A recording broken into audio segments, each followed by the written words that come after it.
Rendez-vous ce matin-là à Saint-Maxent, chez Monique Fréville, en compagnie de 2 auxiliaires de vie. Madame Fréville a 75 ans.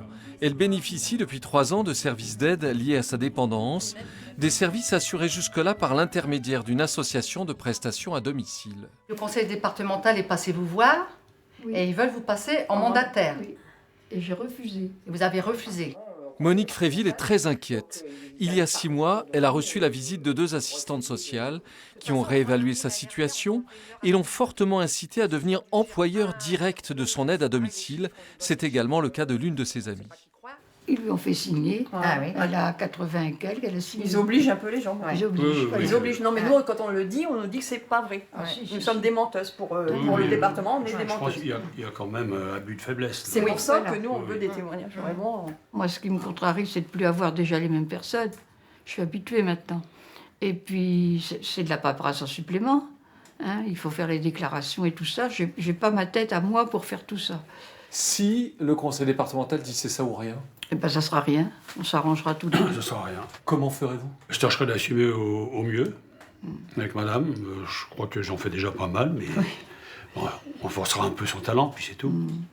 L'objet de cette inquiétude, c'est la décision du conseil départemental de la Somme de modifier les modalités de versement de l'APA, allocation personnalisée autonomie, dont bénéficient un certain nombre de personnes âgées pour raisons de santé. Elles peuvent ainsi profiter d'aides à domicile, que ce soit le ménage, les courses ou la toilette. Elles sont 9200 dans cette situation, dans le département de la Somme. Et depuis 2009, le département a privilégié ce qu'on appelle le mode prestataire. En bref, il verse de l'argent à des associations ou des entreprises qui prennent en charge l'emploi des aides à domicile. Elle veut maintenant privilégier le mode mandataire, un mode qui obligerait les personnes âgées à être directement employeurs de ces auxiliaires de vie, avec toutes les contraintes que cela représente. Aide à domicile depuis 27 ans, Annie Queneuil se rend 3 fois par jour, toute la semaine, chez Paulette Pernois, 95 ans, pour la lever, lui faire sa toilette et lui préparer ses repas. Bonjour Paulette. Ça va? Vous avez bien dormi?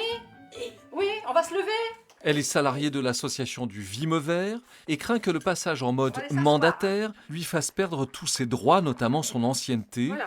Sa convention collective redeviendrait celle des employés de maison, avec les conséquences néfastes que cela entraînerait. On avait un contrat déjà fixe, garanti. On avait des indemnités kilométriques. Le temps intervacation payé. Des jours supplémentaires pour ancienneté, la mutuelle, la formation, on avait quand même des acquis et la garantie du travail. Et ça, vous le perdez lorsque vous êtes en mode mandataire? Voilà. Bah oui, mais bon. Au centre du débat, la situation déjà fragile des auxiliaires de vie. Elles sont 3000 dans la Somme à vivre de ces petits emplois pour des salaires de 800 à 1000 euros mensuels. Avec le retour au mode mandataire, certaines d'entre elles redoutent une dégradation du métier et une plus grande précarité.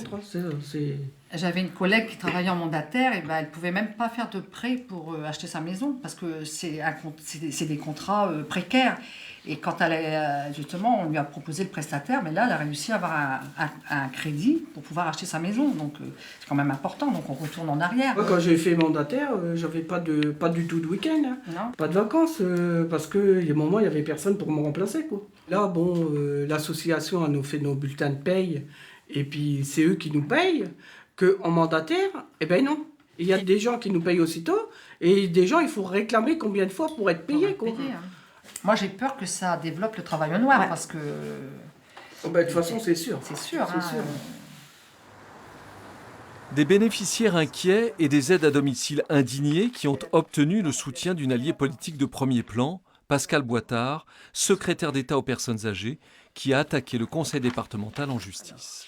Je suis en colère, je suis à la fois profondément choquée de cette attitude, je le dis, parce que je pense que s'attaquer à des personnes fragiles, ce n'est pas très courageux et ce n'est pas très digne.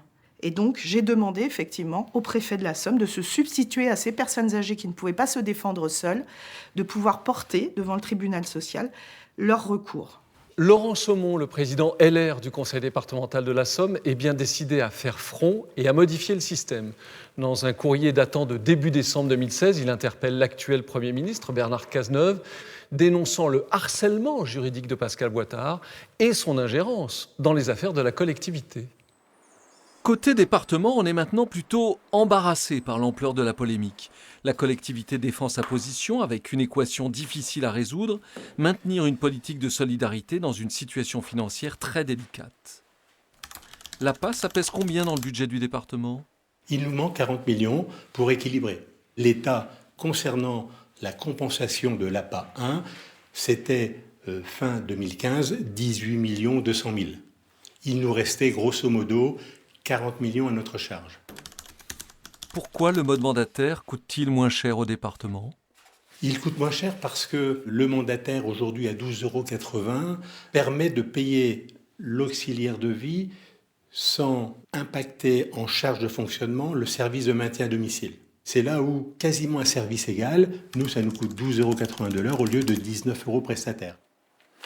Et quelle économie cela représente-t-il pour la collectivité ? Ce rééquilibrage a dû nous permettre d'économiser peut-être 1 million d'euros.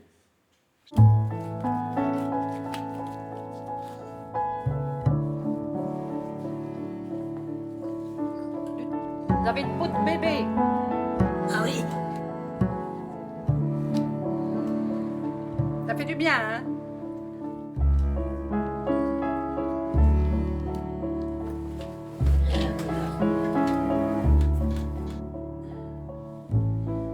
Ce conflit qui oppose devant la justice, et c'est plutôt rare, l'État et une collectivité, s'est plaidé ici le 19 janvier. Et le jugement qui va en sortir pourrait être lourd de conséquences et faire jurisprudence, ce d'autant plus qu'en 2025, plus de 25% de la population aura plus de 75 ans et qu'il faut donc se poser le problème crucial de la prise en charge à domicile d'une grande partie de ces personnes âgées. Les choix d'aujourd'hui engagent les politiques de demain. Qui du conseil départemental et de l'État est aujourd'hui dans son bon droit ? Une juge professionnelle entourée de 3 bénévoles sélectionnés pour leurs compétences dans le domaine du secteur social vont devoir trancher cette question délicate. Aujourd'hui, chacun retient son souffle. Réponse, le 9 février.